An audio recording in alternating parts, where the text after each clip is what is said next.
যত আসুকি তাকং দি নক ও তাকুরক ও বুকুরক হাইবাইদি যত আসুকি তাকং দি নক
আগামীকাল এই মাঠে বিজেপি তিপ্রামথা এবং আইপিএফটি রাজ্য নেতৃত্ব সাথে পশ্চিম ত্রিপুরা লোকসভা কেন্দ্রের প্রার্থী বিপ্লব কুমার দেব এখানে উপস্থিত থাকবেন এবং এটা হলো থানসা র্যালি হিউজ গ্যাদারিং এবং বিশেষ করে only tribal gathering Thansa BJP Tipra Motha and IPFT এবং 3 দলের সভাপতিরা থাকবেন এবং আমাদের তিপ্রামথা দলের সুপ্রিমো উনি থাকবেন, বিপ্লব দেব থাকবেন এবং রাজ্য নেতৃত্ব আমাদের ভারতীয় জনতা পার্টির প্রেসিডেন্ট সহ রাজ্য নেতৃত্ব অনেকেই থাকবেন এবং মিনিস্টার, এমএলএ, এমডিসি, বিশেষ করে যারা জনজাতি তাদের উপস্থিতির জন্য আমরা এখানে একটা হিউজ গ্যাদারিংয়ের ব্যবস্থা করেছি। নির্বাচনকে সামনে রেখে এটার জন্য প্রস্তুতি চলছে। এখানে তিপ্রামথা এবং বিজেপি যৌথভাবে কাজ করছে, সুন্দর করে আমাদের স্টেজ সাজাচ্ছে, কীভাবে কোথায় থাকা যায়, গাড়ি আসলে কোথায় থাকবে।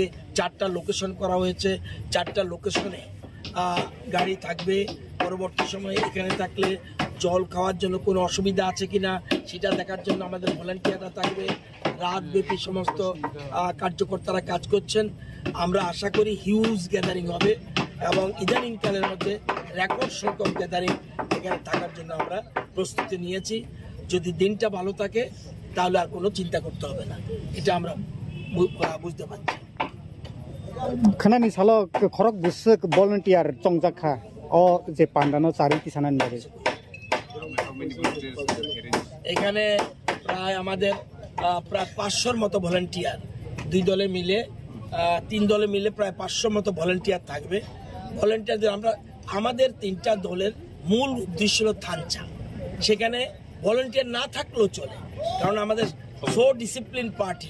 সুতরাং সবাই আমাদের যারা কার্যকর্তা আসবে এবং সমর্থকরা আসবে সবাই ডিসিপ্লিন, সুতরাং অন্য কোনো দরকার নেই। তবুও আমরা 500-র মতো ভলান্টিয়ার্স এখানে রেখেছি যাতে জল খেতে যাতে কোনো অসুবিধা না হয়, তারপরে গাড়ি রাখতে কোনো অসুবিধা না হয়, এবং সেই জন্য আমরা ভলান্টিয়ারের ব্যবস্থা রেখেছি।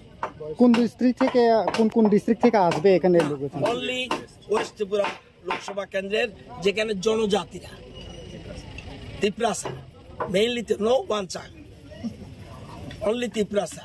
এমনি তো আমাদের প্রধানমন্ত্রী যখন আসবে ওয়ানচা তিপ্রাসারক সব যাবে, কিন্তু এটা আমরা ইচ্ছা করি আমাদের যারা জনজাতি মানুষ তাদের এখানে অ্যাসেম্বল করার চেষ্টা করছি।